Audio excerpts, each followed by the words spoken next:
70s somewhere. And I saw him speak at a clinic at Boston College. Okay, I said, this little son of a bitch, he seems to know what he's talking about. Okay, well, for whatever reason, he kind of took a liking to me, and I had everything all screwed up, and he kind of straightened me out, not that I know anything now. Okay, but you want to see a guy that used to work at football, he'd call you up at 5 o'clock in the morning, get you out of bed, and put you in a stance, because he never sleeps. Okay? Anywhere, every time he'd see you, ask me, any new technique, you do new technique, you do this, you do this, you do the other thing. He's been all over this country. Okay, he's been all over, and he'll help anybody out at any level. Okay, you can call him up anytime, he always finds time to spend with you. Okay, at any time. So, for the next 2 hours, you got everybody's number one guy, Jim McNally.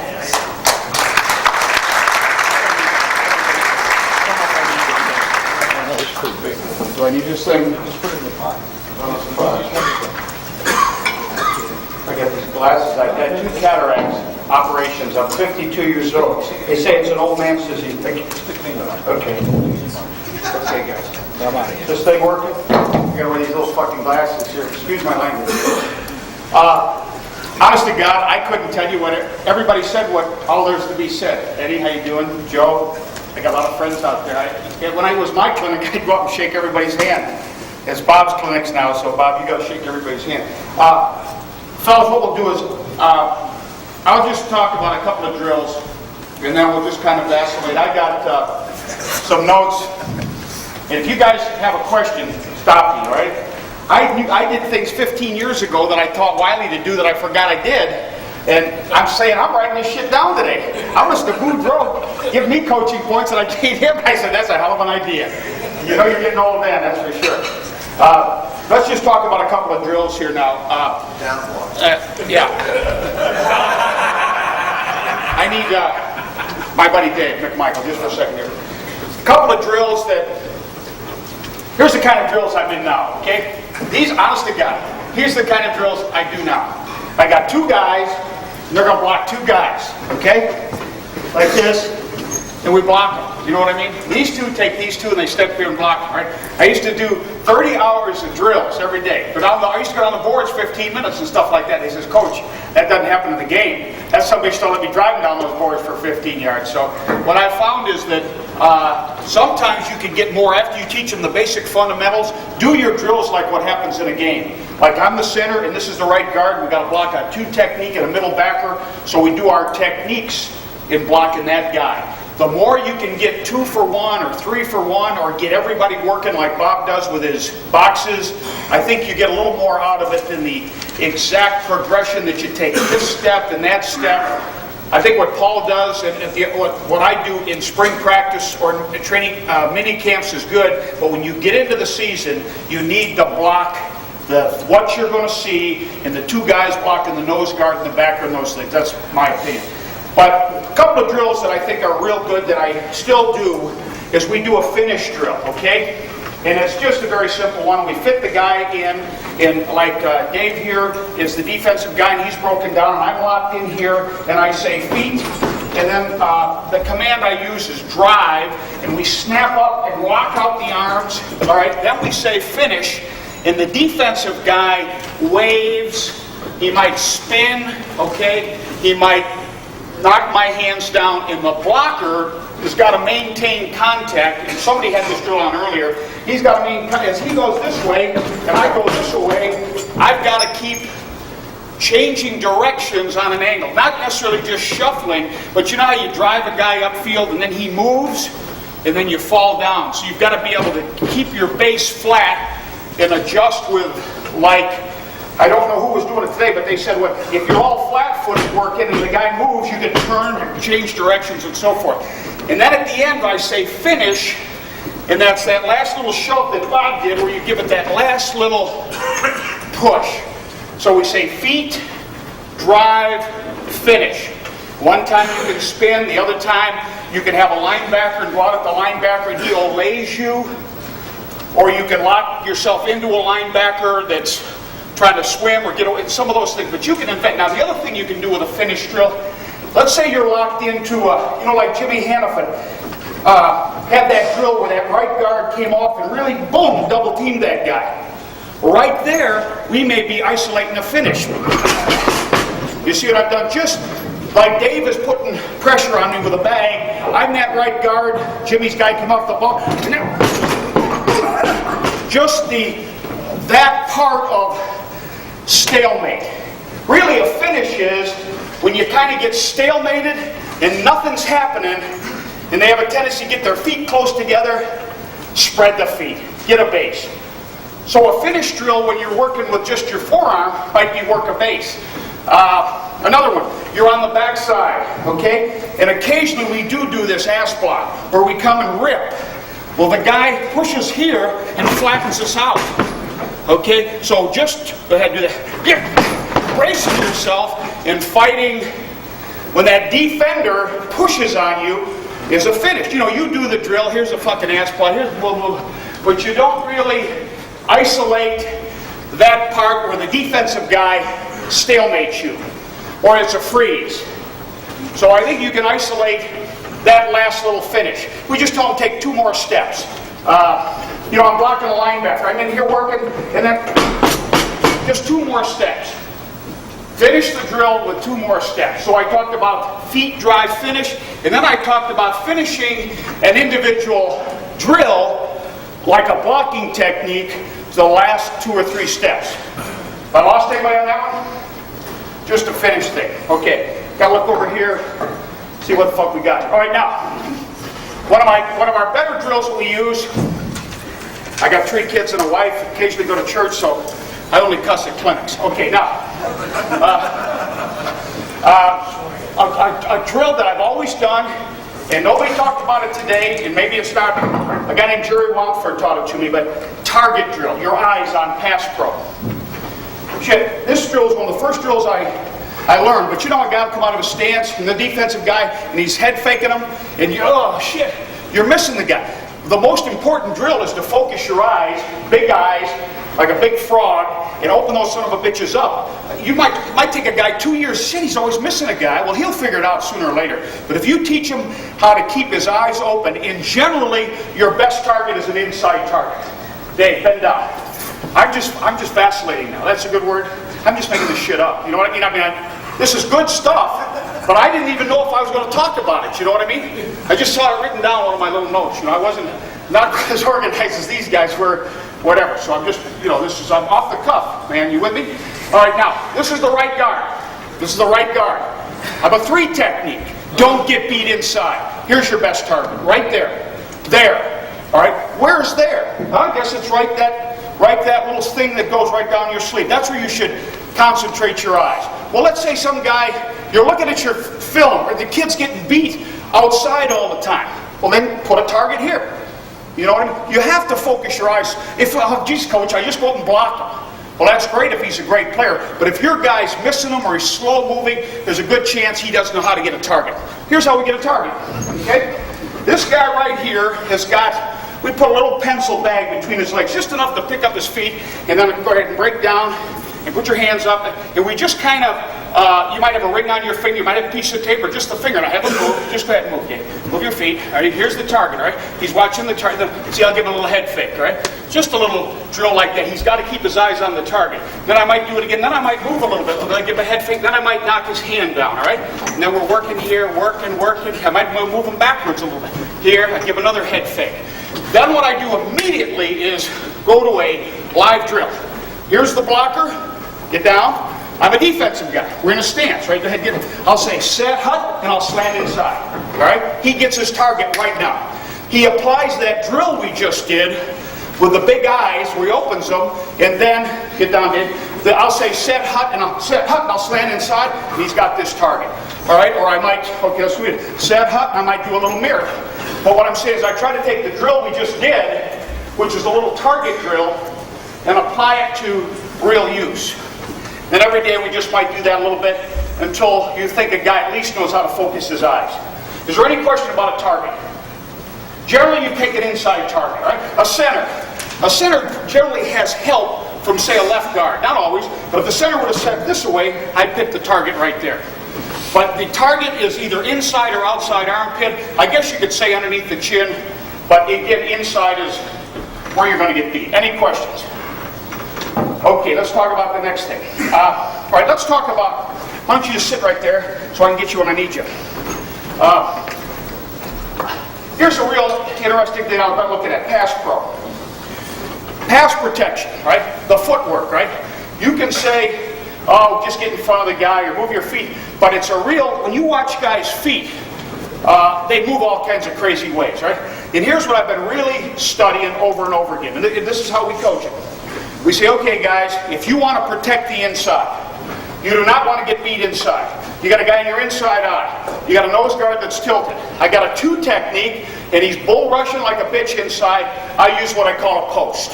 A post is the word that started probably 50 years ago, and it didn't start with me, all right? A post means your inside leg is strong, it's up, it's planted, don't get beat inside, all right?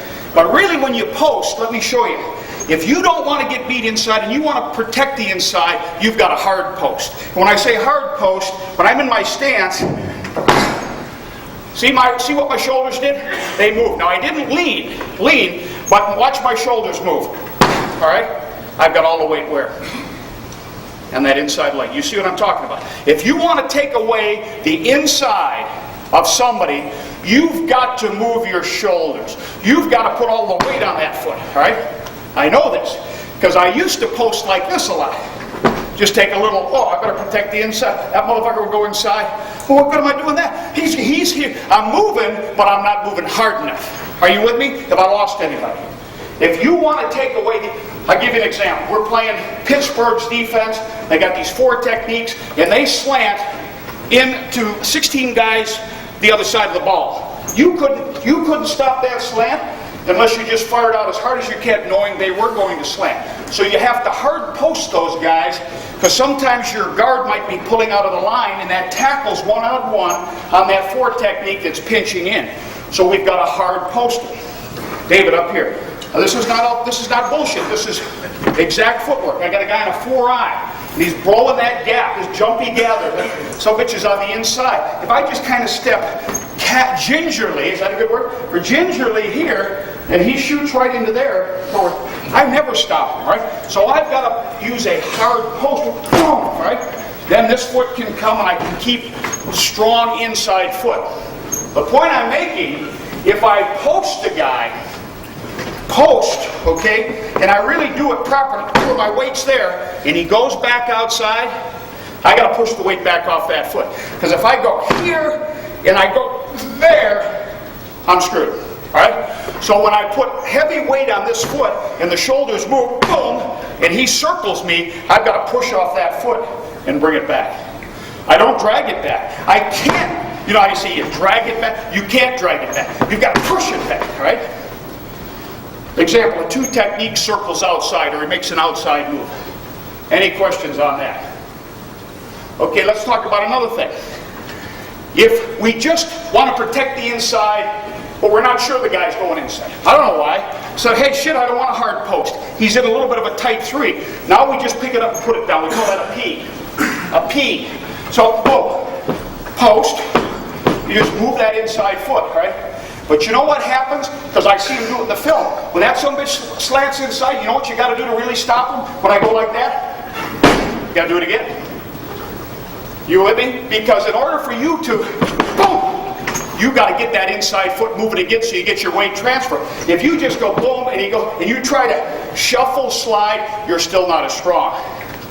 So I tell my guys, only P, take a little bitty post versus a tight 3. You know, that guy that's kind of on your outside shoulder and you're not sure if he's going to go in or not, I might take a little post on him. If I got a 2 technique, I'm going to hard post. You can try to beat me outside all day long, I don't give a shit. Because from a 2 technique, you're usually not going to do a TE, you might do an ET, you might try to go outside. So I'm going to hard post a 2, a 1, or a tilted nose. I'm going to pee in my pants if it doesn't work, right? I'm going to do what I call a P, If I've got what you call a tight 3, I don't know if he's going to go in or out. So the ball is stepped, I might just pick it up, put it down. Okay? That makes sense to you? Our weight is balanced. Okay? But the post, boom, shoulders move. All right, now, let's talk about what if I take a P and he goes outside. Now when I just do this, now I can go outside with my outside foot, right? I can just push and come back. But if I post, boom, I got to bring it back. You know, maybe it's something you see in your footwork that, Jesus, I've not taken away the inside or something's messed up. All right, now let's go to the, let's talk about something else too. Your feet always move twice, in my opinion, on pass pro. I would never just take this move, watch, without doing that. Watch, 1, 2, 1, 2, right? I used to just leave one foot mired in concrete. That doesn't work. Their feet are stoned. Yeah, they're etched in stone in that. What I'm saying, if I took a kick step, this foot would always do something. The only time it wouldn't do something, let me go back again. I'm going to move this foot, okay? The only time this foot would be anchored is if that 3 technique just pinched in. I wouldn't move it, he's going in. I'm going to come back and block him right. My point is, unless there's an abrupt move, I take a hard post, boom, the guy goes outside, I'll move this one. But if the guy over me doesn't do anything, I move twice. Have I lost anybody? I take a kick step. Watch this one. I take a post step. Because what happens, the defenders are somewhere on you, but they don't do anything. They're here, they don't go here. They don't go here, they go, you see, so your feet, if your kids aren't doing anything with their feet, they'll be all mired in the ground. Questions? All right, let's talk about the outside footwork then. Everybody lost with a post or a P? Now let's talk about we kick outside. And I don't know why. Some guys can do it. Some long-legged guys that are flexible. I got a guy here, all right? Some guys can take a kick. Watch what a kick is. See what I did? A big step. What does a big kick do for you?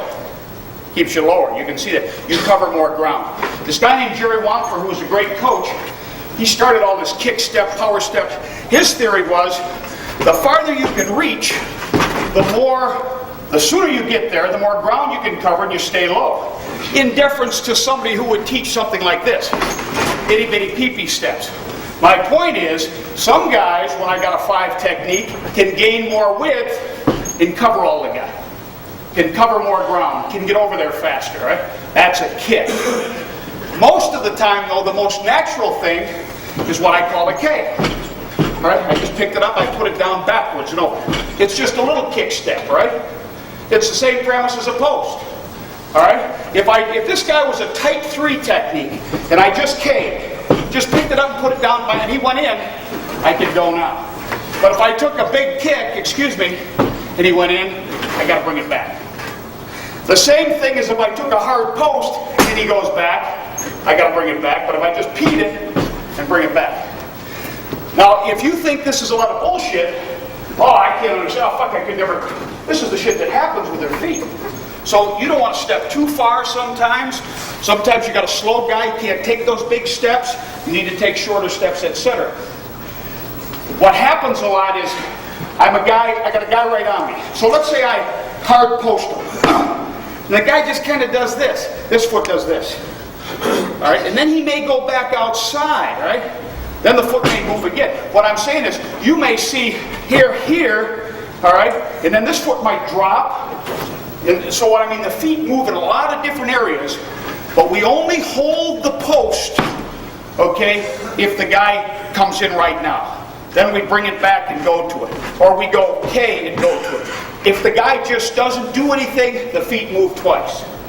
Any questions? Up and down. Up and down. Any questions? All right, let's go to the next point.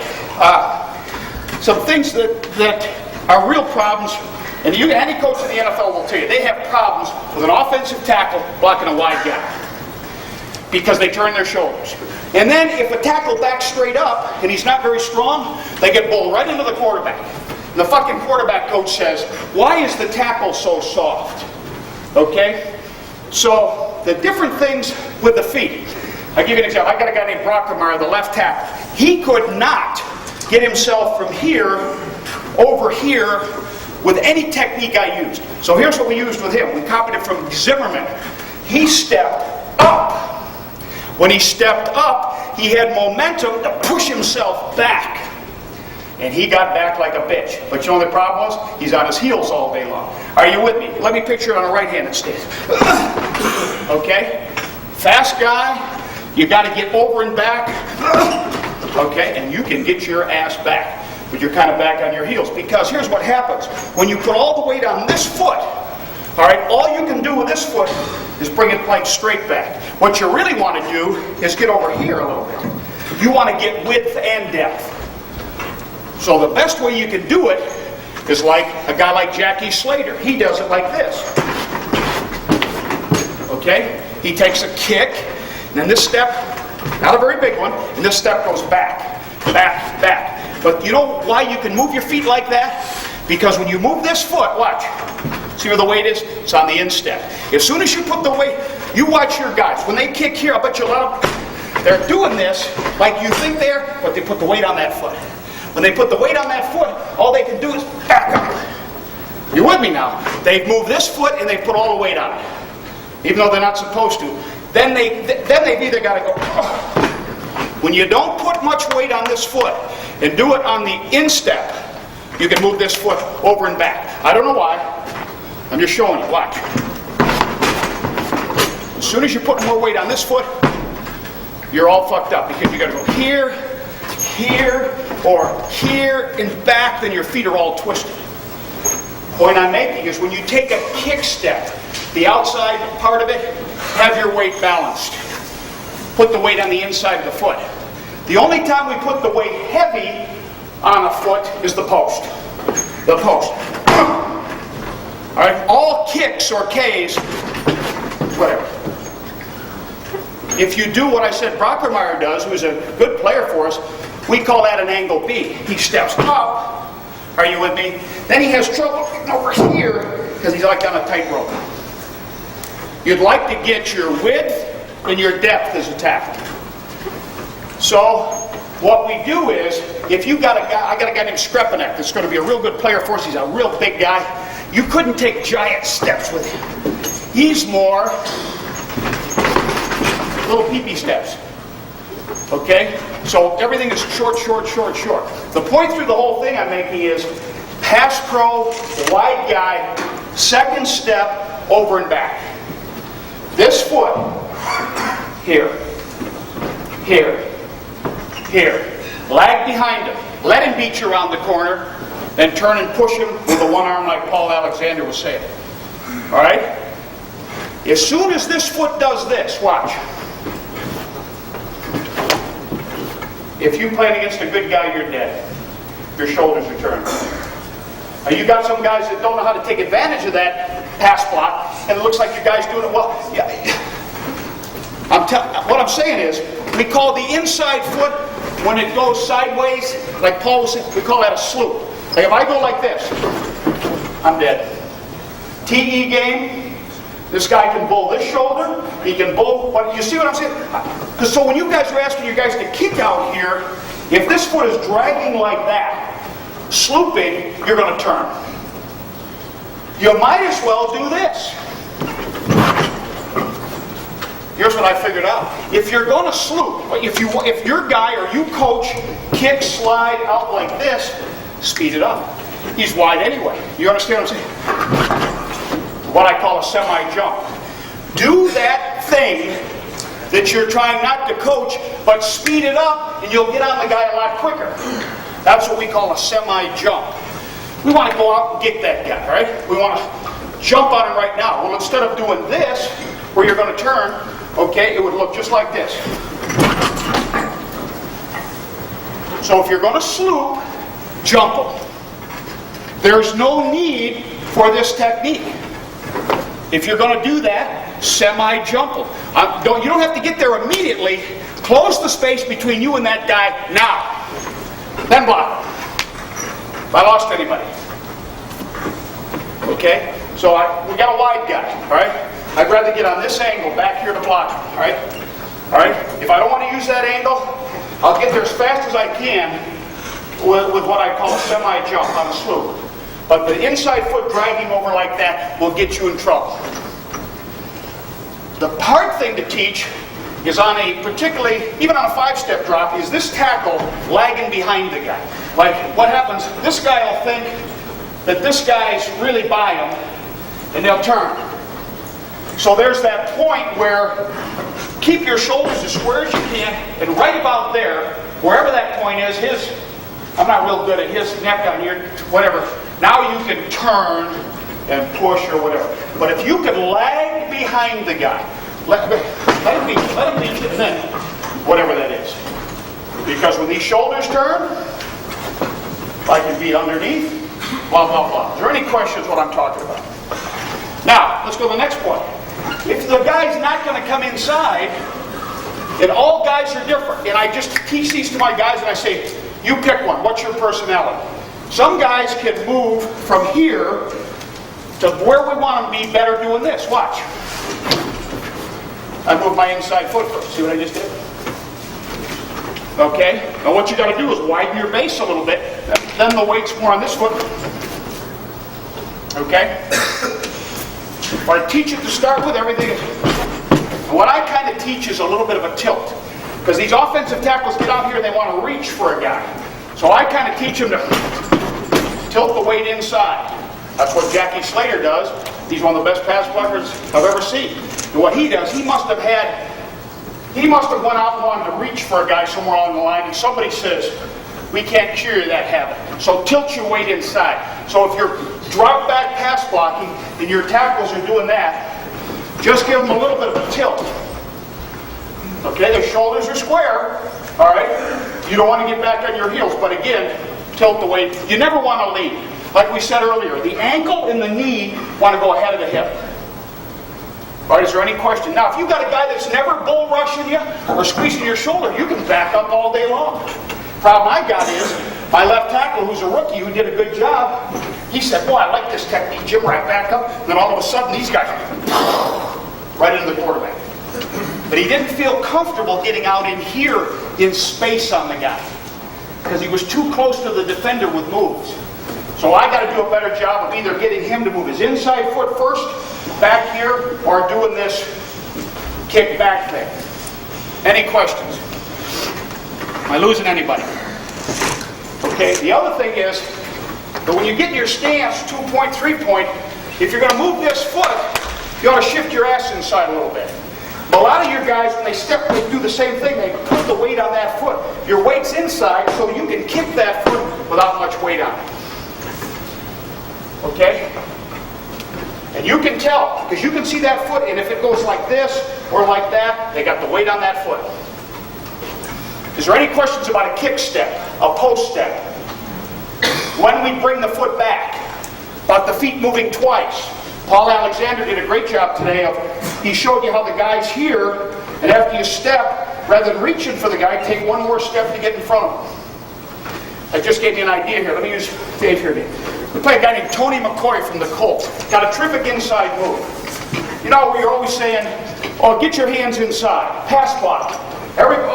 Hands inside. You put your hands inside of me. All right, I got to get my hands inside of you. The guy hands inside wins. Well, Tony McCoy from the Indianapolis Colts, you said put your hands inside. He is in here so fast, you can't block. I don't know why. He's in there. He gives you a little head fake. He's boom, boom, boom. So Tony McCoy, you know how we block him? Ball is snapped, set up, boom. Just like that. Set, boom.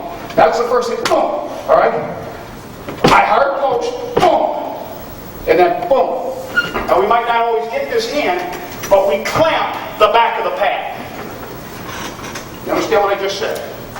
We don't try to clamp both pads, but if you're having a guy that has a good inside move, or you're going to get beat inside, and the guy's knocking your hand down or whatever, you come right out of your stance, bam! We say block the back of his pad. Any questions? If you were playing Reggie White, who's a hard guy to block, because he gets you leaning and he gives you that big club, wham! The best thing to do against Reggie White is get a 330-pound tackle to block him, but The best thing to do is I'm out into here is block the back of his pad. Anything else you do is going to kind of get you leaning. Hold your weight inside. Okay? Any questions? They don't call hardly any of this anyway. That's something you can do with the inside arm. Okay, all right, now, one of the best pass pro drills we do is just like called an all-for-one drill. You got mirror drills, you got all kinds of weird drills and shit, but if Dave is down there and he's the rusher, no, I'll be the rusher, and Dave's down there and I put my hand on him and put your hands up and I knock him back and I pull him and then I start moving this away, okay, and I might back away from him and he's coming forward and then I might push him away and he might mirror me, then I come into him, okay, and I pull him and I push him and anything, you know, I might go to a rip. Instead of 2 steps here, 1 step here, this drill, that drill, after you've taught it, make the guy rush him. And you get your whole team going at once, and I say all for one drill. You know, you get a rip on them, get a bull rush, get a move, and you film it if you can. And then you get them doing, you know, maybe when the guy goes inside, you move your inside foot outside, you're punching, you're trying to keep separation, knocking the hands off.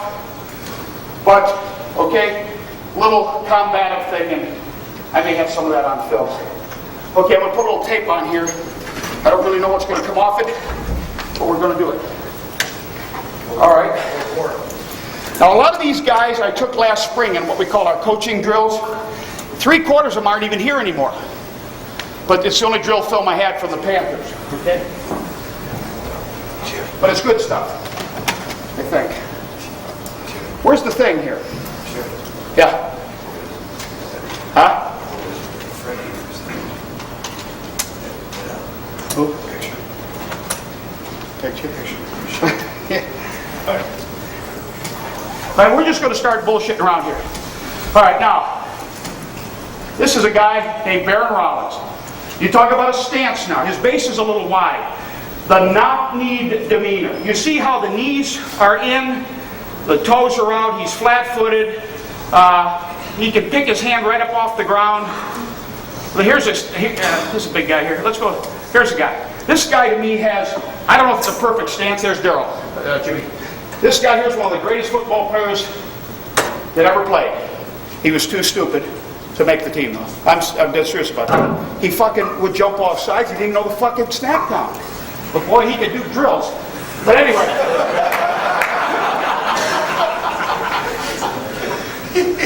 That stance is almost, I'm not going to say it's too wide, but I don't like them too wide. I like them narrow or wide where they can still turn their knees in. You see the power angles, his weight's on his instep. He's, say, the right guard. He can go right. He can go left. That's the stance we'd like. Tackles, guards, centers will put their right foot back a little bit. It's almost parallel. It may be parallel. Now the tackles on long yardage can be 2-point and kick the foot back, right? So with that stance, he can pick his right hand right up off the ground. Remember Bob Wiley today? He can go right or left, and whatever it is you're looking at. Is there any questions? He's got his weight centered. If he's got too much weight forward, he pulls it back in his butt. Is there any questions what, in my opinion, looks like a guy, that's why he's on this tape. Because he's one of the guys that will get a good stance, right? See how he can pick his hand right up off the ground? He can go either way. See, now what he's doing? Huh? He's getting ready for that booty drill. All right, now, when he shifts his ass that way, he can kick step. You know how, whatever? Now, if his ass was shifted that way, you could still hard post, though. He's got all his weight inside. He's still going to pick it up, right? If you just wanted to pee, though, if you just wanted to pee, pick it up and put it down. Now you can shift your ass that way. You know, we don't overcoach this stuff. I only do more of this when we want to kick step. The defense can't see your ass. But you do shift your ass inside a little bit more. It makes it easier for particularly the tackles to pick up their own. Where he's put his weight is on his left knee and on his left ankle. There's very little weight on his right when he moves that ass. Okay? Question. All right, now, something that we try to do a little bit with and whatever. We talk about levels. This is on the ball. On the ball. On the ball means you get fucking on the ball. as close as you can until the official tells you you are offsides. When would you want to be on the ball? Well, I'm not sure, because the coach says, well, let's get on the ball to do this and that. Let's say you're going to run a counter or a trap or a power to the right. Ideally, this is good clinic talk here, and if you can abide by it, it'll work. If this is good stuff now. If this left guard is going to pull, all right, or whatever, you don't want these two fuckers way back here. The guy that pulls wants his buddies to get out of the way. So if you have backside pullers, you'd really like these guys way back and these guys way up. Well, then they say he's going to pull. Well, so what? You know, you might be something, but there's a reason to get up on the ball. Let's say you want to take your guy on short. You're playing a guy that's head up with you all day long. You're running a quick dive. You don't want time or space. You want to take away the inside of something. That's on the ball. Now, they don't all have to be on the ball. One guy can be on the ball, two guys on the ball, whatever, okay? We actually do teach this. And I say, I'll forget about it, you experiment with it. And then they'll say, Jim, I like being on the ball. Well, fuck, let's get up on the ball. All right, now, this is off the ball. Fingertips on the center's toes. That's about as far back as I'll let them go. The tackles can even go further. The tackles can go, where their helmet is right. It used to be you had to graze his numbers. Now you can be as far back as the center's waist. I don't know if we ever go that far back. That's off. Where's off? Fingertips on the center's toes. When would you want to be off the ball? Well, let's say the guy you're going to block is one full man away from you. Say everybody had to reach. Or maybe you wanted to run an outside zone play and they got to go wide. Or this backside guard's got to cut off the nose guard and reach him and scramble block him or get in front of him. The backside tackle's got to cut off a three. You got a guy that's real loose in your outside gap you got to block. Off the ball. Any questions? All right. If you don't know where to fucking line up, here's where you line up. There. Semi. I got a word for it. Semi. You're not on, you're not off. You put your helmet right on the center's shoulder pad. Okay? That's probably, now Daryl, this guy needs to get up a little. That's probably the position we're in most. I don't know why. You got to line up somewhere, right? The semi position is as good as any. Is there any questions?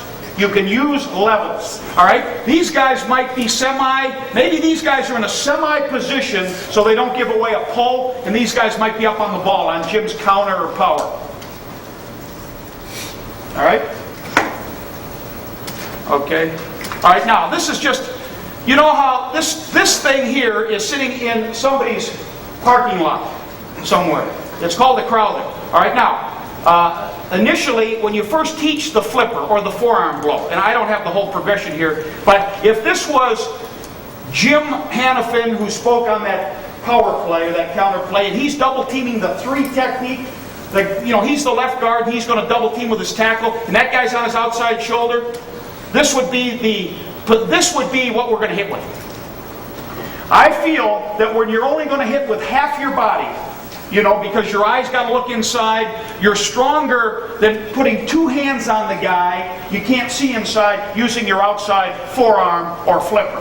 But there's an actual art in teaching this technique. You don't want to bury your shoulder in. It's the old Mike McGee forearm blow, Ernie Swallen, Oregon State, that goes way back to Len Casanova. But anyway, this is a good sled to teach them how to use the forearm or the flipper, all right? So we do a little bit of this stuff. And then from a two-point stance, there's lots of... We always shoot this off arm, okay? Now I'll give you another thing here, okay? Let me show you something else here. I'm going to talk about this thing here. This is the backside guard. Okay, and he's blocking a two technique, all right? Let's say we're running Paul Boudreau, give it to Barry Sanders, and I'm going to run off tackle here. And this is the backside guard, cutting off a two. We tell him to put his head inside, use his flipper, and don't use this arm. Can you picture this? The backside guard takes a step and just drives his guy. You know what the defensive guy does? He grabs you and shrugs you and swim. You know how you say, well, the guy never kept his head position. He didn't keep his head position. because he didn't free up this arm.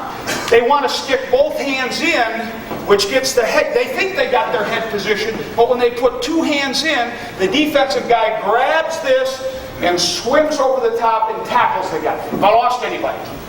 The backside guard on our cutoff versus a two technique would use a forearm blow when we're running our off tackle play. He takes a little step, he puts this foot down, he uses a forearm, and don't use that hand. You stick that hand in there, he'll beat you over. You'll never maintain your head position. You hitting on your second step with your flipper. You are hitting on boom, boom. Same foot, same shoulder, unless the guy's flexed, then you probably got to duck into him, right? So you have a backside guard, he's got a man right on him, we're running over here to the left. We don't want to drop and take a big rip on him, because he'll collapse us. We'll be too soft. So we want to get some head position, but we want to free up the front arm. Okay? Now what does that got to do with this? I don't know. But it just reminded me, I have a left guard named Frank Garcia, and he wanted to cut off a two technique. Oh, coach, I fucking love putting two hands. Yeah, Saragoose is his name. He's over here killing the goddamn back. Because don't use this, just like a center on a nose guard, when you're running like a wide off tackle play and the center hits, don't put this hand on the nose, because the nose will show too soon. Now if you're running right off the nose guard, like up the middle or off the guard, the center can put two hands on. There are times you need to teach the forearm blow and don't use the other hand, but to pump. Now if the guy crosses his face, you can push him. But there's an actual art on how to teach that forearm deal. We call it a flipper. Okay. All right. Now these are kind of 2-for-1 drills, right? This is an example of if we were going to run block, just drive block. All right. You know how we teach. Here's an example of a forearm blow, and here's an example of a guy on the top just whipping the arms. You know, he'd stick his head in on just a straight drive block. We want to lift. Remember this morning, who was talking about getting their hands under here and holding? That's how the hands want to whip on the when you look with your eyes through the outside number. You know, you're not using a forearm block, right? So you're either using a drive block where you're whipping both arms, okay, or you're going to use your forearm, right? So here's an example of just a little drill where two guys can go at once. Okay? Okay. Well, let's go on to the next thing because we got 1,000 of these. Then this is the guy running into this thing. Let's go to the next thing here. All right, now, let's talk about what a lot of the guys were talking about today, all right? I talk about blocking on the angle, all right? This guy is supposed to be on his outside shoulder, okay? Not head up, right? Now, it's my contention and I used to be a lead step guy. I used to fire out as hard as I can, and I'd say, what the fuck's going on? I'm hitting this guy as hard as I can, and I'm falling down missing blocks, right? So now I am totally me, and other people don't agree with everything. I'm in total agreement. If I got to block a guy on my outside shoulder, one-on-one now, then I'm running a zone play, all right? That's all I'm talking. This guy is a right guard, and we got a ball running right over his butt, or maybe a little wider, all right? That the foot he picks up and puts down is that one, right? He picks it up and puts it down. Everything's done off your second step. How fast can you get your second step on the ground, right? When you step forward with your first step, if you hit on your first step, you usually get caught unless you're using the forearm. What I'm saying is you want to get your head outside here a little bit. You got to lose a little ground with this foot in order to get that one on the ground so your body can be turned to block the guy on this angle. Here's what I'm saying is you got a guy over here, rather than getting over and square on him, the best way to block him is to block him on that angle. Block him on the angle he's on. Don't try to go laterally and square on. I'm talking about a one-on-one zone blocking play. So you got to lose a little ground with this foot to get this foot through. And you know how Paul says, get it on the second, get it on the ground, get it on that inside foot. We tell it what it is. This is a drop it and pop it. Pop it. How fast can you get it on the ground? If the guy never slanted, all right, and this guy had a wide enough base, I'd just cross over right now. But you can't do that because the guy might pinch. So you just pick it up and put it down, not forward, and how fast can that thing? Then you can block them on that angle. All right, so this is kind of the drop step stuff. All right, this is a right guard blocking a 3. All right, this is the way I introduce it. Now the defensive guy would move a little bit, but you see the second step on the ground? All right, now you'll see it. We'll put him in a 3-point. There's two of Jim Hannafin's guys. Right? This is how good the Redskins are. These two guys play for me, and he cut them. Okay? All right, here we go. All right, this is the right guard blocking a 3.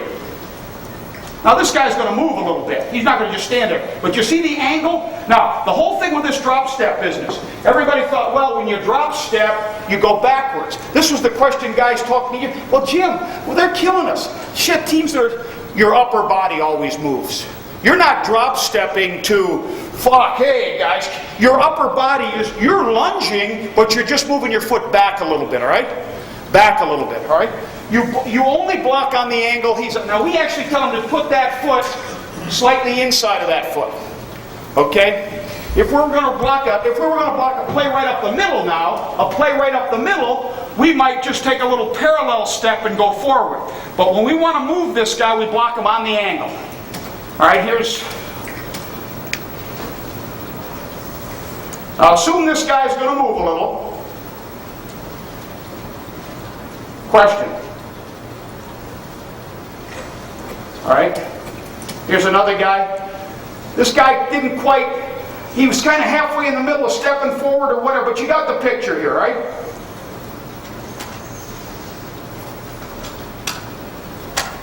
How fast can you get your second step on the ground?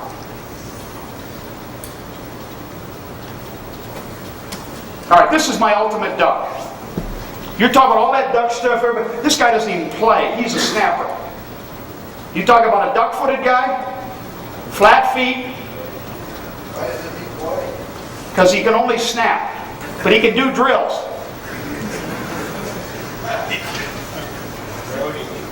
That's Rodenhauser. Okay?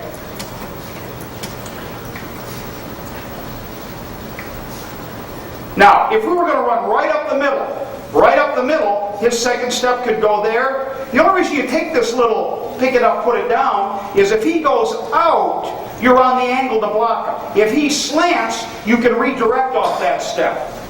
Okay, do you understand what I said? When you pick that foot up and put it down, if he slants, you can push back up. If you just step forward, you're going to miss him. If you just step forward and he goes out, you can run up the middle, but you have to lose a little ground to get on the angle to block. All right, now, this is the backside guard cutting off a 2 technique with a forearm blow. What is he doing with that foot now? He didn't really, well, what about his shoulders? They didn't turn as much, right? So, when we say here, you see this thing drop and the shoulders turn? That's drop it and pop it. You with me? Drop it and pop it. When we want to keep the shoulders square, we say jab it and pop it. Are you with me now? This is the backside guard, all right? We don't want to turn the shoulders now, right? We don't want to turn the shoulders. So my backside guard, so I just want him to step parallel. Boom. But whenever I say drop it, we're going to turn on the angle. That's the way they identify to whether we want to take a little lateral step, all right, or a drop step, all right? Drop it is a little drop step, the shoulders turn, all right? When we say jab it, that's a parallel step, okay? So these are just little footwork things that we're doing. Okay. All right, now let's just talk about, here's the target. Here's a half-ass target drill, all right? We're trying to teach him to, find the target, move his hands, whatever. Now we try to put it in action right there. See him find the target right away? No, I make pads on. So we try to do the one drill right after the other.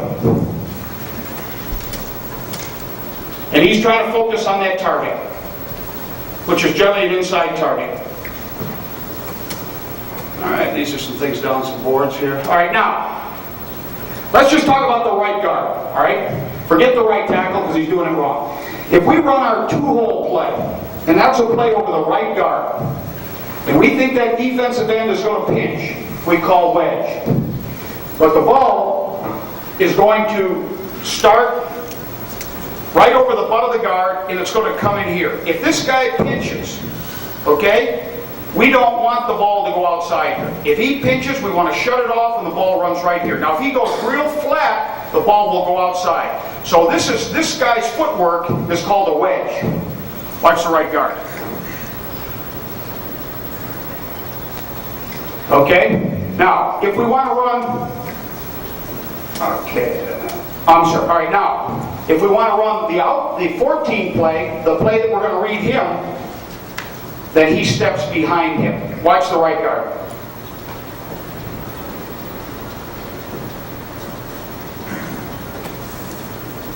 All right? So that's 14 for us. This is 12. All right, now this is a little drill that we get. One of the most important things on pass pro, just basic fundamentals that I teach right from the get-go, separation. This thing's driving me crazy here. I've got to fix this thing. Okay. Now what we mean by separation is, if you get mired into the block, okay, you got to push yourself away, all right? Howard Mudd once said, he said, you're not strong enough to push him away from you. You got to push yourself away from him. Watch. Okay? So whenever you feel like you're mired into the block, you get that close to the guy, push yourself back. Get separation. Get arm's length away from the guy as he's miring into you. All right? Does it make sense to you? All right? Now this isn't necessarily a bull rush, but it could be a bull rush also. Don't get nose to nose, toes to toes, titties to titties, balls to balls, right? Right? Get that separation. Okay. Okay? Any question? Now it isn't like the old days where you're trying to back up into the quarterback, right? I'm not talking about retreating. It might only happen once. You got to hold your ground. Okay? Any questions now about just basic separation? All right, now here's another little drill that we kind of do here. We just kind of pull this guy and jerk him and move him around and try to pull his head forward or grab his jersey, and that gets the head back a little bit. I don't know, this is some version of Jim Hannafin's push-pull drill, but I guess I might do it a little different. Now this guy here has got great balance, flexibility. This is Curtis Whitley. This is kind of that, was it Paul Alexander's, what did he call it when he sat down like that? You guys really paid attention, huh? Eighth position. Huh? Eighth position. Yeah. Okay, but you see that now? Eighth. That's the kind of separation you'd like.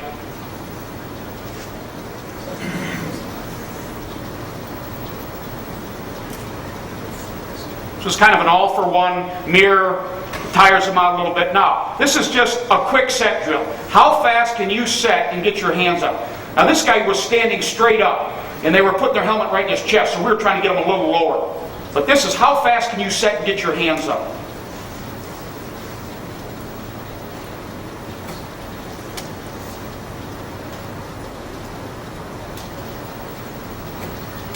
Now, some people would say he's too low. All right, now all we're having him do here is just keep his hands moving, just a little mirror drill by himself on air. I say right, left, back, move your hands, move your hands.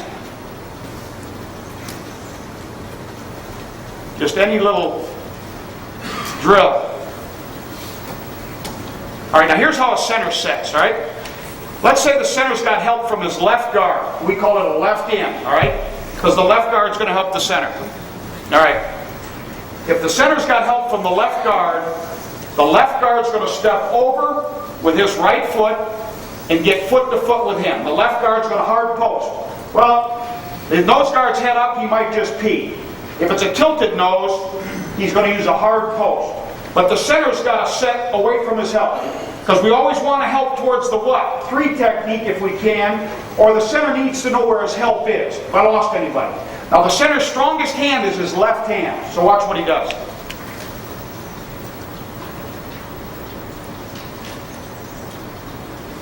Left hand, he kicks with his right foot. All right? Any questions? All right, now let's say his help's coming from the right. All right?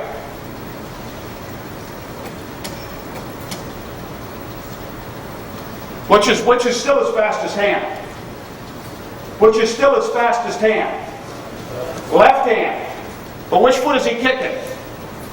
Left foot. So to get his hands in coordination with his feet, it's left-right. I got help from the right guard. Questions? Notice how the center always ends up in a little bit of a stagger because the center's so close to the ball, if he gets his feet parallel, they're going to pull him forward. So when even when he doesn't have help, we always have him set to his right or to his left. If he doesn't have any help, he always sets to his right. Okay? I mean, he sets on the man, but he moves his right foot. You all understand where he's got his help from. All right? Okay, let's run a little bit of a break here. So guys are yawning over the jab step. What I'd like to do now, a little bit, I got all kinds of films on things, but something that we learned this year about double, how do you do this? You got to get to the right. Double teams, all right? We ran a lead draw on the nose guard like Dallas. We would see these tilted nose guards. And these two guys double teaming that nose guard to the backside backer. I kept looking at it, and we didn't overcoach it at first, and then we found out what we're doing, and then we really overcoached it, and we got better at it. We have the center and the right guards double teaming this tilted nose guard. It would be the same deal as in Jim's double team, where they're double teaming this 3 technique to the backside backer. And I looked very closely at it because I was having the problem of this guy coming down like that, and they're blocking against each other. And what we taught the center initially was, you're responsible for any backside blitz or the nose guard coming around. So we actually had him pick up his left foot and just pick it up and put it down in case anything went backside, and then go block that nose guard with his head here, and he used the flipper, like the forearm. I had my head positioned backside.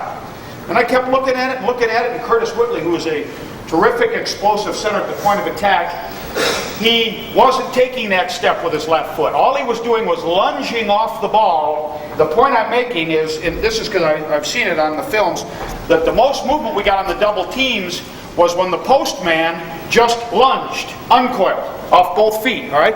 And he had the tilt nose guard here, and the ball was snapped, and he just came off. And then this foot, his outside foot, followed, and he got it on the ground because the nose guard hit him.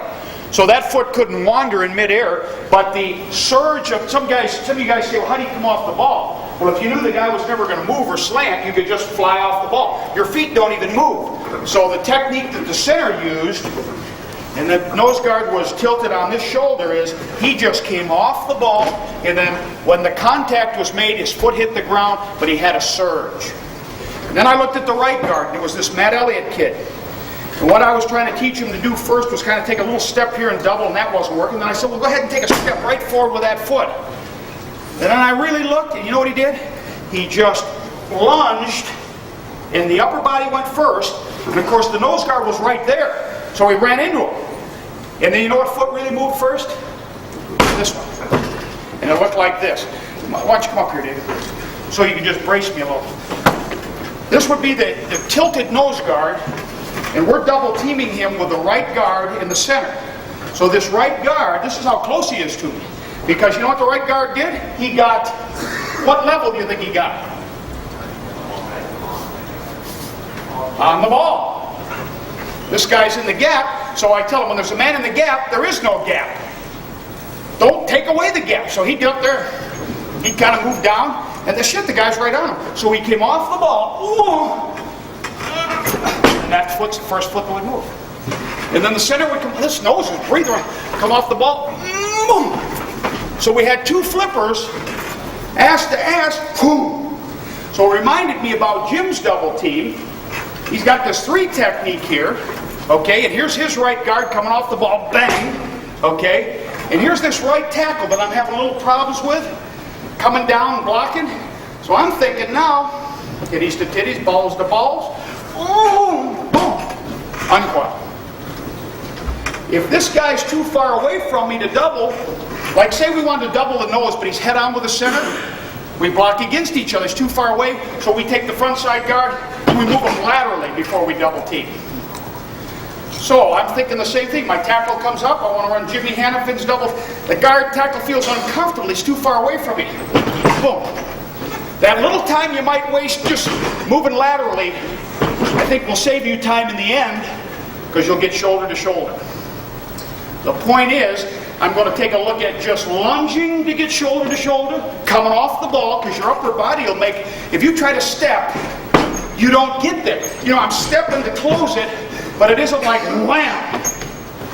Point I'm making, double teams, get on the ball, get your splits close, both guys lunge. Remember, our post man's got to keep his head inside though, because he's looking for some run through or whatever. Any questions? Okay.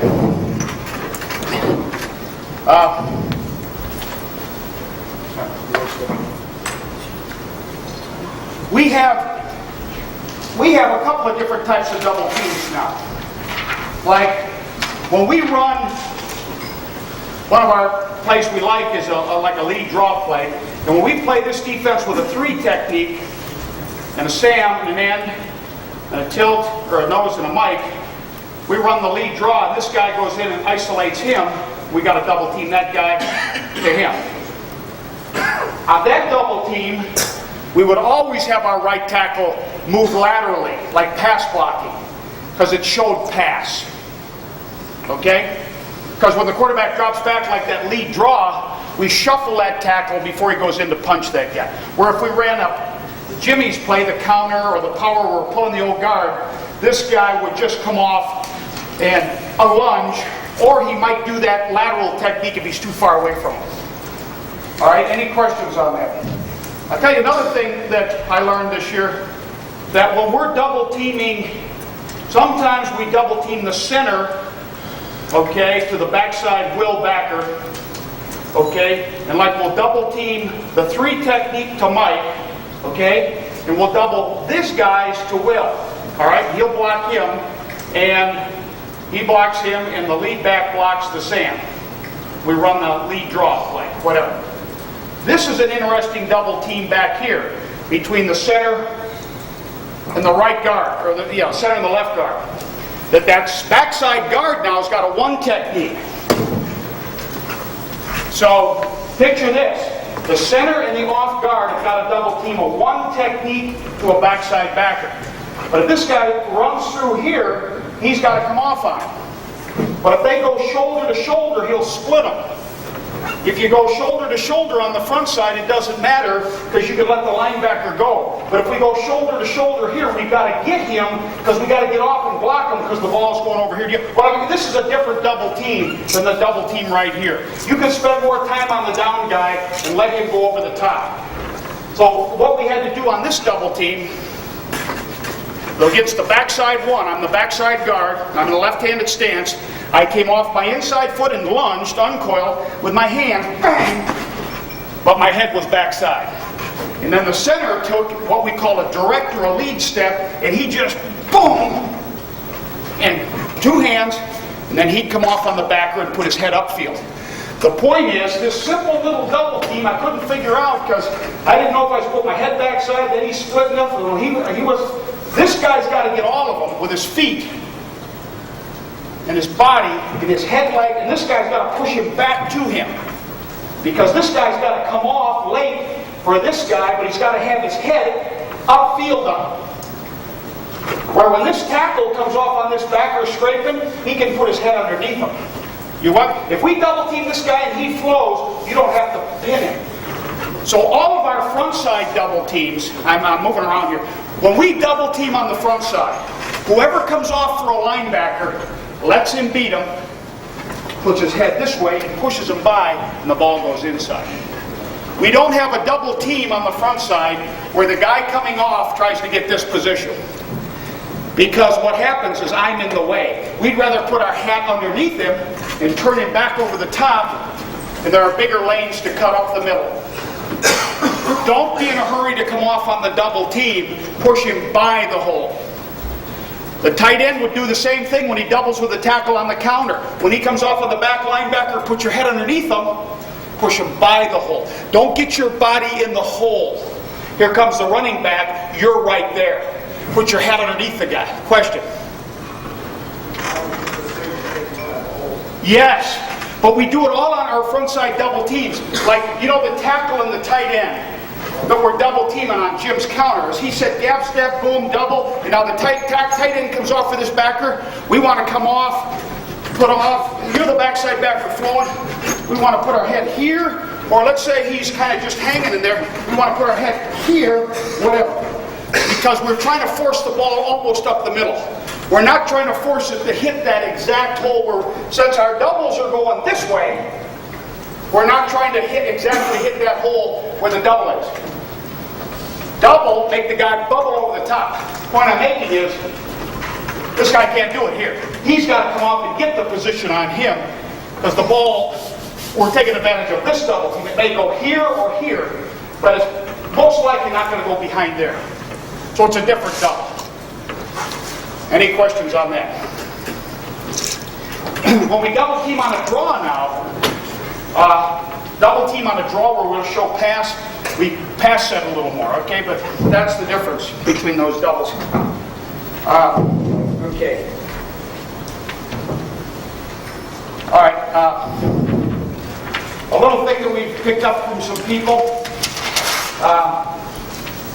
When we talked about those double teams, we're noticing quite a bit of, we're running some, or we call them rounds, where we fake here and give the ball on a reverse type, or a reverse, or we call them a rounds. You know, it's a counter type play. Against these defenses that have a backside tackle bubble, what we're doing now, whether we have a tight end to block him or a quarterback to block him, we're trying to come down and pin this guy and buy this backside guard a little bit, whether it's one step forward or on a reverse, buy a little more time, and then he's the guy that's leading around rather than, say, this guard. So we're taking what you consider the guard away from the original fake, who becomes the front side guard. He's the guy that's becoming the lead guy. I don't know if that helps anybody, but we find that the guy coming from the other side doesn't get there quick enough, the technique is screwed up, like we'll see a 4-3 defense, like a guy like a Jesse Tuggle, middle backer, he could really read it. We would send here, well, we usually have a 3 technique, run it to the back, so we block this guy down, he bide time, but as soon as we pull the center, he reads it and runs. So we don't pull the center anymore on our reverses and things like that. We'll pull the backside guard. Okay, a couple of interesting things now that have been some problems for us. We see these tilted nose guards, okay? All right, if we see like a 1 technique, okay, and a 3 technique, that's what we see a lot of, middle backer, and so forth and so on, right? The best way to run, okay, if you run to the 3 technique, you got the backside 1 that's tough to block. When you run to the 1 technique, you can double team this backside 3. So you can get more movement sometimes if you have a check with me system where you run to the 1 technique, because this back guard and tackle can get some good movement on this tackle to the backer. When you run to the 3 technique, this backside 1 technique's in a position where the center just can't go straight ahead. He's got to help back here and so forth. So when you can double team the 3 on the backside, there are times you can get some more movement. Okay? It's like running to the bubble. All right, any questions on that one? The point I was making is when you see we went through a lot of discussions, when you see a nose guard that's tilted, okay? We see a lot of this stuff here. We see a tilted nose guard and a middle linebacker, all right? But what we do is, if we're going to run just like our zone plays, the center's got to get all of them and block them, and this guard steps forward, almost like that double team, and then he'll come off on the backer. We were going like shoulder to shoulder, and he was splitting us. You with me? But when we run a play over here, this guy's got to block all of them, and he just hits and rubs off. So there was a little confusion on when we could get shoulder. If the guy we're doubling is back here, we can be shoulder to shoulder, whatever. But when the guy's in the middle, the center's got to get all of them. Does that make sense to you? Would you lunge that? No, the front side guard would lunge, but the center would take that little drop step to get all of them. Okay? Let's go to a little more film here now. All right. Yeah, turn this thing off. Okay. Have some lights here, please. All right, now here's just a little drill we do for pass pro. This is me doing it until I got tired. I'm just kind of doing a little mirror drill, moving around. I'm getting tired, he's getting tired.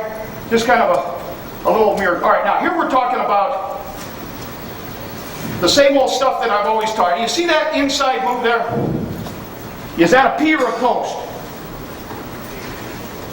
Post. See your shoulders move?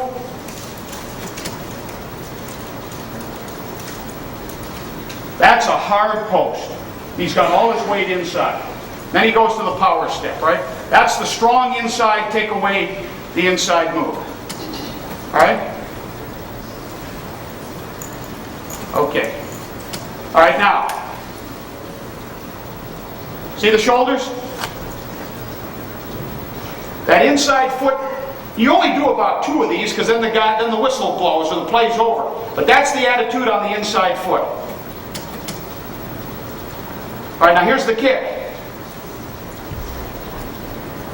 See the second step back?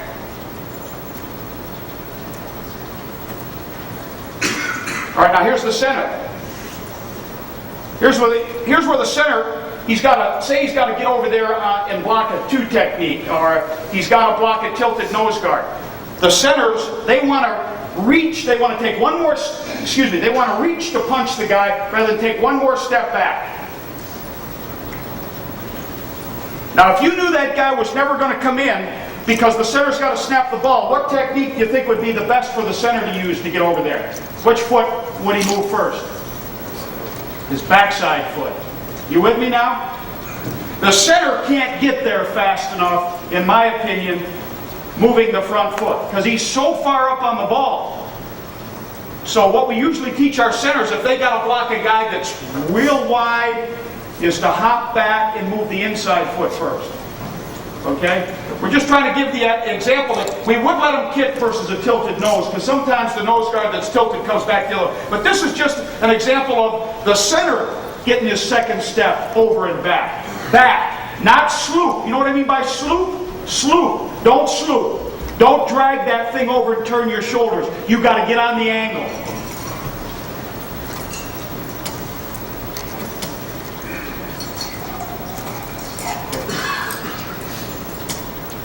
Tougher going to his left. All right, now, what's this guy doing? He's kicking, right? This is a big guy, right? And the guy goes inside. What does he do? He's got a 5 technique on his outside shoulder. The guy slants in. What does he do? Brings it back. See him? See the outside foot move twice? He's a big guy, he's long-legged. Why do you think he can move it back? Because his weight is all where? Centered. His weight is centered. If you put all the weight on the outside leg, you could never recover.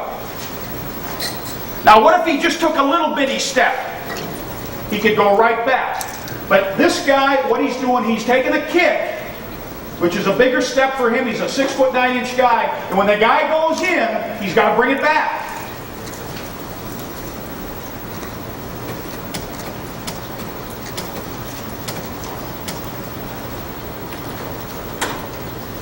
Question. All right, so here's a big guy, he kicked. Now you see how slow he is? So what do you think I would advise because he's slow? I'd shorten the kick, but instead of taking such a flat angle, I'd take a deeper angle. You with me? I mean, this guy is a huge guy, and this guy's slanted in. Well, we do see some guys slanting in, right? He took this big step out here and brought it back, right? Well, to speed him up then, there's a guy there. Step back a little further, but don't step it so far. Now, if he came in, he could go right from here to here. But what he did is, all I'm showing you is, if your guy takes a pretty big step, this guy goes in, they'll do just like this. So you got to bring that foot back. If you don't want to take a bigger step, you got to take a deeper step back. That'll be deeper. A shorter step and back further. So you can adjust. Then you're softer right here. Questions? Trying to show you that this guy's taking a kick step, and then guy slants, he brings it back.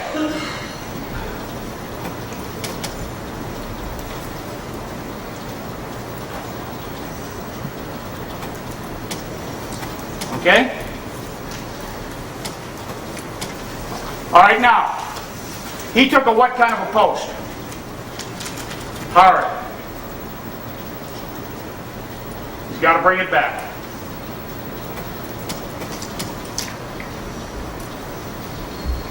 You see the second step come back? Or more back? All right, now watch this guy. This guy in his own little way, he took a what? He didn't move it as far. So he could go right to the kick. Are you with me? He just took a pee. He didn't put all his weight inside.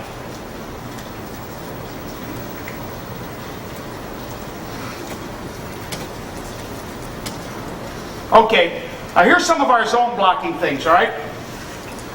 This guy right here could be the center, he could be the right guard, he could be the right tackle, all right? We're working an inside zone play, all right? He's an uncovered guy. Okay, let's say the play would be 14, and he's the right guard, and it's a guard bubble. He takes the drop step, and he puts one hand out to feel the down lineman. He doesn't look at the down lineman, he feels the down lineman. And he stays on the track to block the linebacker. We lost anybody. This could be the right tackle working with a tight end on a tackle bubble. It could be the center working with the guard on a 4-3. That could be the center, and that's a Mike backer. You see when he loses a little ground, when he loses a little ground, if that guy pinched in, he can get behind it. But if he just stepped forward, now he could step laterally, but you're not quite as strong, right? If you knew the guy was going to pinch, you want to block on the angle. All right? That's a one-handed read. All right? Let's see what happens. All right? Now this tackle's blocking him, all right? Now this guy might not do that. We're just putting that to feel that gray area. You know, that area where that down lineman is in.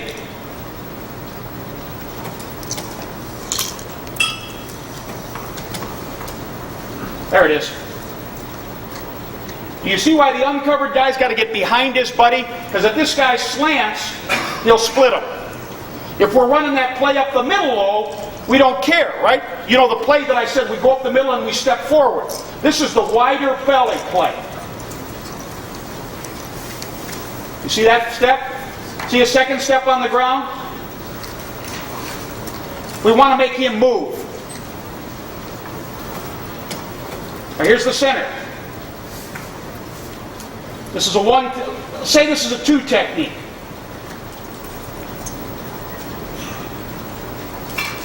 When the back moves, and he moves, he moves. If he comes straight ahead, and the back moves, this guy will never... The back and the linemen make the linebackers move. That's why you don't go straight ahead at the guy. Make them move. You'll get bigger cutback lanes. Here's the center again. All right, now, watch here now. Now, the guy... Let's go one more. This is the center.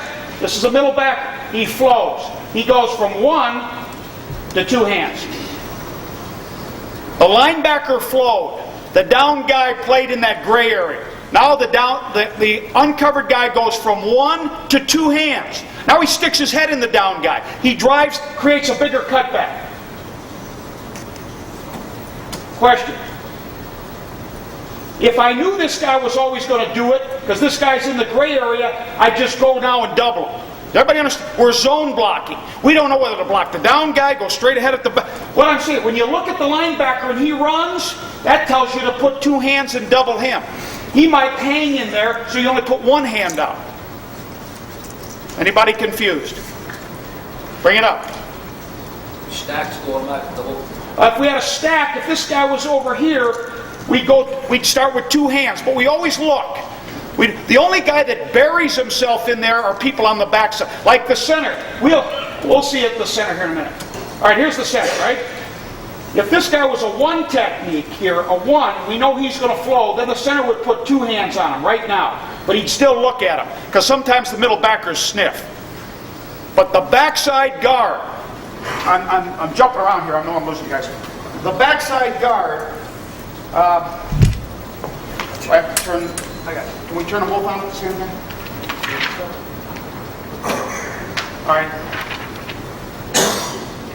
When we run a zone play, if we have a tilted nose guard or a shaded nose guard and a mic, and we're running over here, this center takes a little drop step, flippers him, comes off late for the backer. This guy just kills him. He takes a drop step and kills that son of a bitch and tries to make him, drive him over to there because we get a big contact. We're not worried about him filling that gap because they don't do it much. But like the center with a one technique and a middle backer, if I go stick my head in that guy now, a guy like Jesse Tuggle, he might come back there and make the play.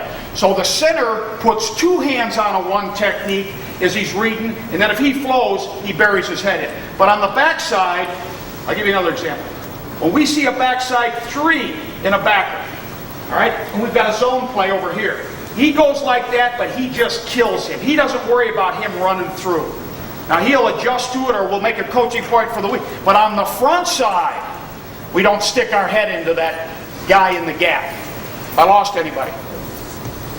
Any questions? You want to know about zone play, so I'm doing the best I can with some of these things. How do you turn this off, Coach? Orange bar? The orange bar. Orange bar? Okay. All right, so we're talking about some guys doing that technique here. It's on the stage. I think this came out, John. The laser's on the stage. Okay. All right, now, you got a one-handed read. There he flows, two hands. All right, now, this is the right guard versus a one technique. This is good stuff here. Right guard versus a one. Zone, there's a middle backer, all right? So we got the center. The center's right here, right? The center's right there. We're zone blocking that guy on the inside zone play, right? Sometimes this guy kind of loops out and we play games. So here's what I always have this guy do. He still picks up that foot and puts it down for timing. You with me? The one technique right here can still loop out. So rather than just coming off that foot as hard as we can, we always pick that one up and put it down. Here comes the center now. That guy's shaded. So what would the center do on our off-tackle play? He'd take a drop step, and he'd put two hands on this guy, but look at Mike. Stay on the down lineman until you get to the depth of the backer. What if this guy put two hands on that guy? What if he put two hands on him? He'd never get off on the backer. Free up your off arm. Here's a forearm blow. Here's another example of the shoulder forearm. This could be the right tackle with a guy on his inside eye. This could be the right guard. This could be the center with a guy on his backside shoulder. Questions? This is the covered guy on zone blocking when the guy's on your inside eye.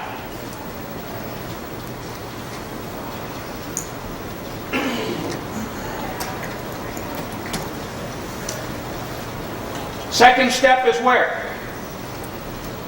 On the ground. We call that a jab it because we don't have to turn his shoulders. All right, here's the center. Center is working with the backside guard. Now, what did I tell you when we're running a zone over here that the backside guard, he just goes kills that guy. He don't worry about it. Just go kill. Watch the center's footwork. He doesn't just step with that foot because we make all of our zone blocking adjustments are made off the front foot. Make sense to you now? Here comes the backside guard, boom. Because this nose guard could come across my face. Now that center will come off a little quicker in live action. All right, we're zone blocking an offset nose. Center's going back a little too far. We're going to double that guy, and the center's going to come off for him. But he'll come off a little quicker, right? Do you see why the most natural adjustments are made just like somebody was saying the other day? That's why you have your outside foot back. We make most of our blocking adjustments off our outside foot. unless the guy was way inside. Question? Center steps back. Yes. Step off the field and through, or he's looking to step, just put his foot on the ground. He's looking to get the foot on the ground and hit it with a flipper shoulder. How fast can he get the second step on the ground? Have you ever used, Here's the left tackle versus a guy on his inside eye. We're running 15, the inside zone. have you ever used a backside lunge technique on that same look? Oh, we do on our ISO play.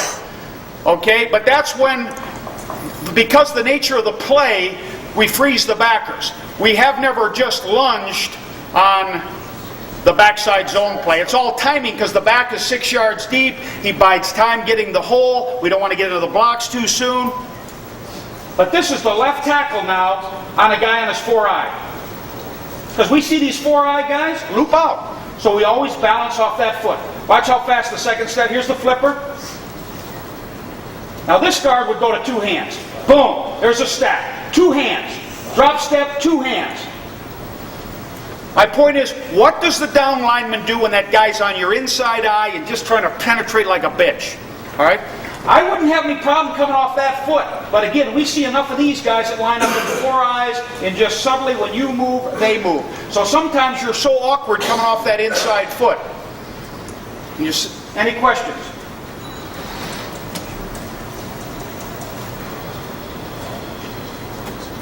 All right, now. Run that back. Let me see that. Yes, again.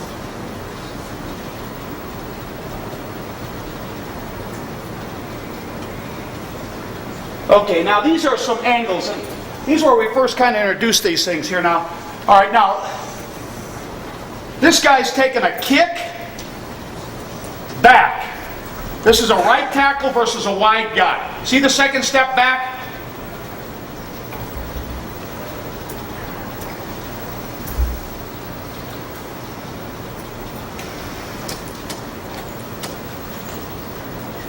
That's the angle you'd like to take if you could to widen, to get out there on the guy. See the second, if you sloop, you're dead, right? 5-step drop, you should be able to do that. Let him beat you around the corner. Lag behind. Now watch this one. Where's all his weight? Outside foot. That's the one was getting me in trouble. Because you can get back faster, but then you're on your heels. But if you saw a real fast guy, Gary Zimmerman for Denver uses this, and this is what we call an angle B. When we put the problem is, a lot of times that guy will kick step, and you think he's got his weight inside, but they really kick and put the weight outside. So if you've got a guy that puts his weight outside, as long as you know the problems with it, it's fine. You can back up faster doing it that way. But he is going on the side. He's not going up. That right foot's not going up.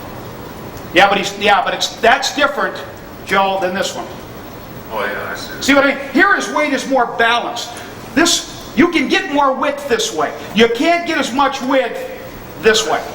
Why, I don't know. Your feet are kind of close together. You feel awkward. You can back up now, okay? Now, here's a big, huge guy. I wanted him to take a look, moving his inside foot first. So what he had to do is widen his base. If you move your inside foot first, you're better off widening your base so your feet don't click.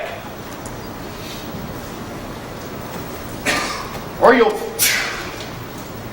There's that step up and back up. All right, now here's Jimmy Hanifin's drill right here. You remember this? Remember the double team, all right? Now, remember how he had them just blowing off on the 3 technique, double team, which I like to do. But sometimes we see these guys like John Randall or DeMarco Farr, and they pinch in like a bitch. When we fire off that foot, we miss them. So there are times we got to take that little gap step, whether we like it or not. Because if that guy slants, it's my daughter back there and her boyfriend. Yeah, am I cussing? The point I'm making is that if you see a 3 technique that slants, we take that little jab step and then he puts the flipper on him. I'd much rather just step with that outside foot and uncoil. Are you with me? So how do you double team? Well, if this guy's a pincher, you'll miss him if you fly off as hard as you can. You may have to take that little jab step. Then the same thing. If he goes over the top, you go drive it. All right, now, as goofy as this looks, this is that angle, but you see how I got him tilting? Some big guys will lean way outside, okay? We're actually having him, this is the way Jackie Slater blocks. He tilts all his weight inside, and he says, you're not going to beat me inside. He puts his back a little further, right? So this is the tilt. All right, now, here are some of the looks at when we were talking about right ins. You know how the center sets to the left and the right guard sets in. We saw some of those today, so we don't have to look at it. All right, now here's a little bit of here's a backside rip. See how the tackle takes a little deeper drop and crosses over and rips. We would use this blocking scheme on the backside of an outside play or even on our off tackle play. And then if the guy comes behind him, we butt block him. Okay? Now, if we had the backside of a play that's more Barry Sanders, watch. Pump the off arm, right? Second step on the ground. Flipper. Pump the off arm. So, on the backside, we're either going to cut off like this, with a rip, deeper drop, bigger step, or we're going to jab it, pop it, flipper, pump the off arm. All right, watch this now. All right, what kind of a post step would this guy have to take? Watch his shoulders. He's got to take a hard post. He's got to move all the shoulders over. All right, what happens when you get beat inside? This happens some. Watch. Go to the booty. Go to the old booty. That's the ass block. All right? I'll tell you where else you use that. Sometimes you get your inside hand knocked down right now. You got nothing to do. You turn, put your ass to him, and look at the quarterback. That's the fastest way to move. All right? Here's the center. You know how the center is kind of... Here comes the right guard down on the nose, and the nose goes to split him. Watch what he does. Puts his booty on. All right? I got help from the left guard. I'm trying to get over to that 3, but that guy starts to split us. Watch him. Here's a better...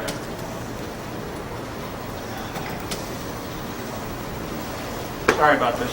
Here it is. You with me? Center's looking to his right. The left guard's coming down. There's splittage. Ass block. All right, now, here's just a little... We just kind of jerked around here. All right, now, I'm teaching this thing here. Here's how we'd like to punch. Thumbs up. Thumbs up and grab. Grab, just like that. That's the punch on Pass Pro. All right?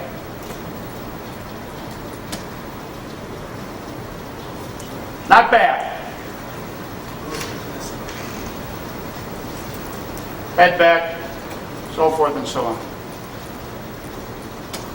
All right, now, we just started to do some of this mirror stuff, but we do a little of this, and this is a mirror drill. We got all kinds of versions of it. Now we let the guy get 5 yards away from him, but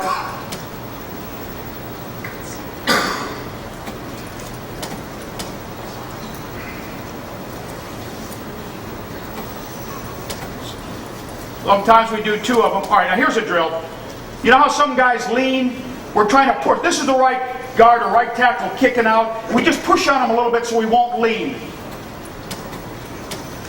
Even when you go inside, even though you might hard post, you don't want to get your shoulders tipped so far over you're leaning. So we just push on him a little bit so there's no lean. Even on the kick step, you don't want to lean. All right, now we're talking about the bull rush, all right? Now what we teach initially on a bull rush is like everybody else does is kind of hop back. But if the guy's really bulling, all right, here's a guy. He's got his head, you got to lower your center of gravity. Hop back. But here's the one that really works good is if you'll just snatch him right down, all right? There you go. Once you feel so much momentum's coming, just rip the top of his jersey and throw him right down to the ground. We call that the snatch.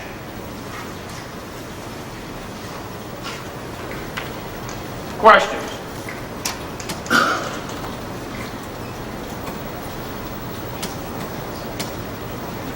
Okay, let me put on another film. What I did is this year I looked at a lot of college films, so before we leave here, I cut up some things from college films here that were good little coaching points from all over the country that instead of using my tapes for some things.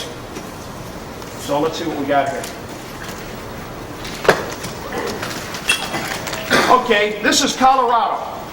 All right, the left guard in his own little way is what? P or post? Left guard. There's a P, all right? And he went right from a P to a what? To a kick. So he didn't hard post a 3.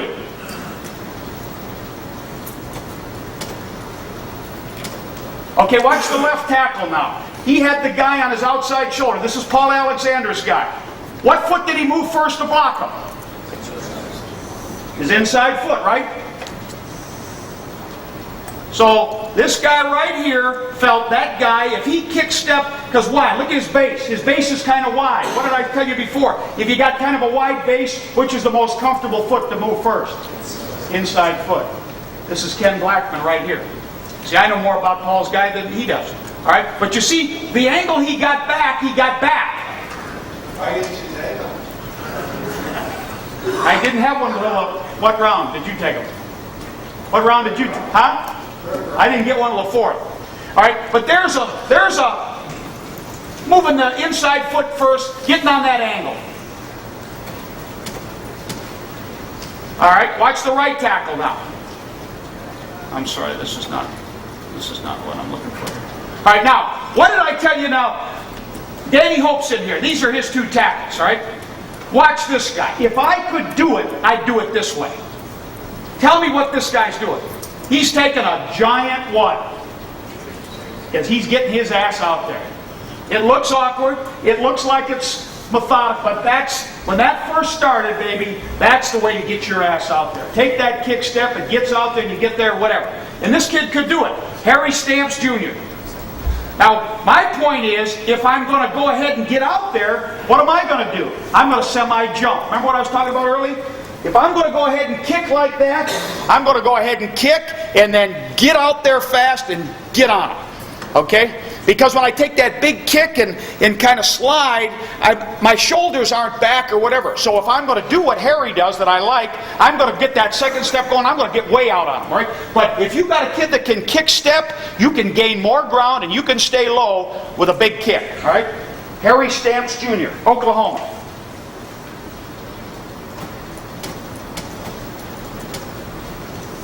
All right, now, look at both these tackles right here from SC. What are they doing, though? They got the narrower base. All right? See this guy here? This is the guy I got, Garrido. All right? He's got that little bitty kick and back. All right? Now, see this guy right here? He's okay. He's a good player. But what's he doing right there, basically? He's slooping. All right? The guy didn't, it didn't matter, right? But if you're going to go ahead and sloop, if you're going to sloop, what would I rather have you do? Go jump him. If you're going to turn like that and get your shoulders turned where you're vulnerable to up and in, go jump him. Semi-jump him, all right? All right? Or you're still vulnerable for the TE game, all right? So if you're going to go out there, semi-jump him, all right? So this guy's more on a kick back. This guy's more on a kick sloop, if those words make sense to you, right? See, I changed up. I brought the college films in for you.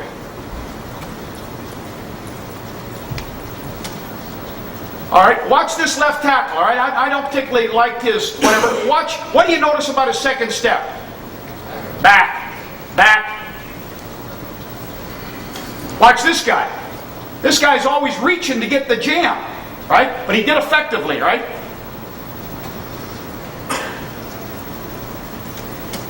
These are a couple other things here that go a little further here because I know we're moving. All right, how about the left guard in his own little way? What's he doing to the back of the inside what? The left guard. What's he punching? Back of the pad. See that pad? That takes away the inside a little bit.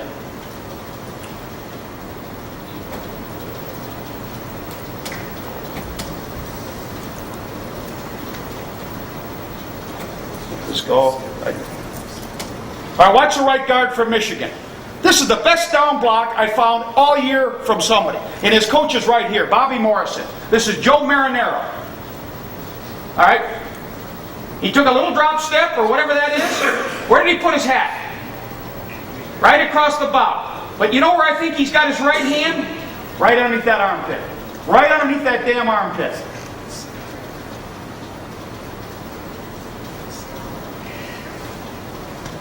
Down block. You're looking at it. There's our guy, Biaka Batuka.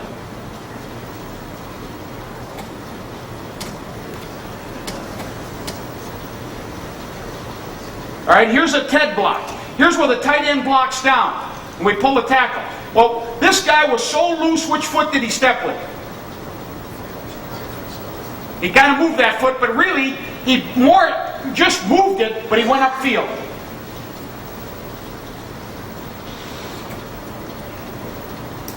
All right, watch the left tackle come off the ball.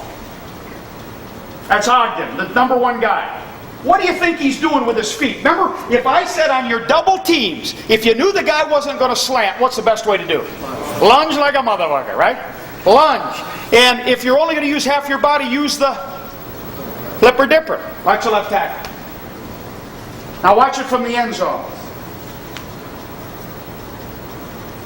Left tackle. Watch him use the flipper.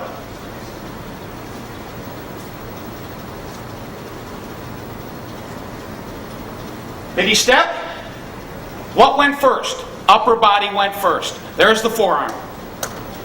There's movement. He's probably on the ball. All right, let's watch the tight end. He hardly even stepped, did he? I'm saying your best double teams probably are when both guys can lunge. I had nothing to do in the off-season since the Panthers don't send me scouting. I used to scout with the Bengals. I could just look at this stuff all day long. So I look at all these players, and I would just time code a good thing. All right, here's the old Michiganders. All right, let's see what they... Oh, I only have... Here's a double team. Shoulder to shoulder.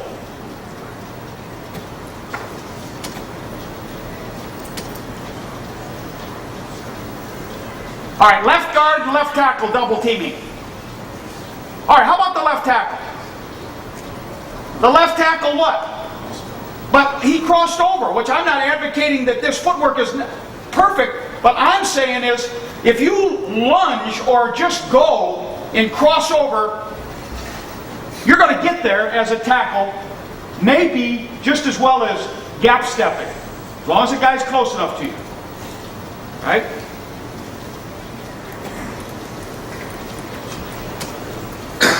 All right, here's the right guard and the right tackle. Now this tackle went around himself, but there's a good example of the right guard, just like Jimmy does. Steps forward. Uncoil. Go ahead and go. Here's BC now. Oh, this isn't the play I want. All right, now watch this here. You know how sometimes you get these loose five techniques and a nose guard, and when people run the power, here's what they do. They like to double team way back here and pull the guard around for this backer. Watch this. When you got a loose five, you're better off doubling for him. Watch the left tackle. Watch the left tackle and the tight end double. All right, now, they didn't come off for anybody, but just assume they're doubling for him. Now pull this guard around for him. You see what I'm saying? When these two guys got a double team, a loose guy that's way back here, this guy don't know what to do. This tackle, he can't do a good double because he's worried about, so there's times when you play a tilt nose and loose five, you're better off doubling for him, are you with me? And pulling the old guard around for him. That's what this old guard did.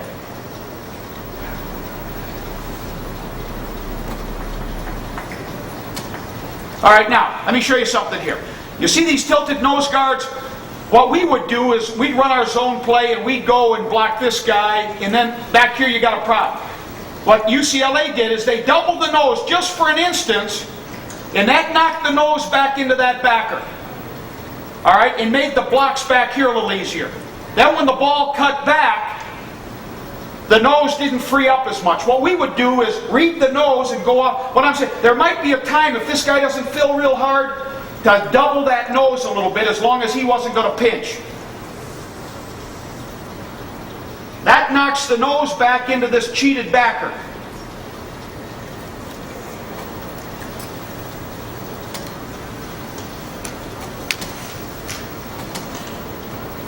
Now here's some of these plays we were talking about earlier. You know how you get everybody moved over? And here's BC now, and they're double teaming the one to Mike, and they're pulling another guy around for this guy. My point is, get all your blockers over here and they'll move everybody over, and then pull somebody around for this guy.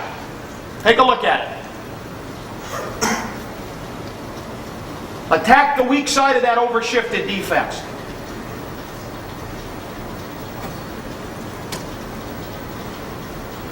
Here's another picture of it. You got everybody over here.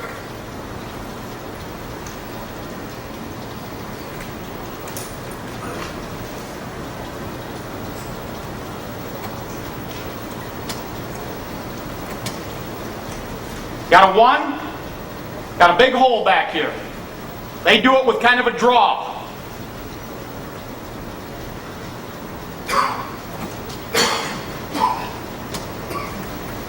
All right. Now watch this play right here. Jimmy Hannafin does it. Against these teams where these guys close hard when you block down, this back just bimmed him and they pulled the old guard around.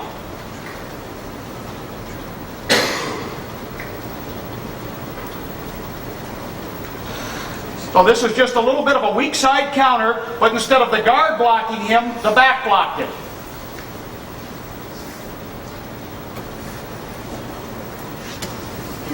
Okay, guys, we're done. Thanks for your time. Enjoy.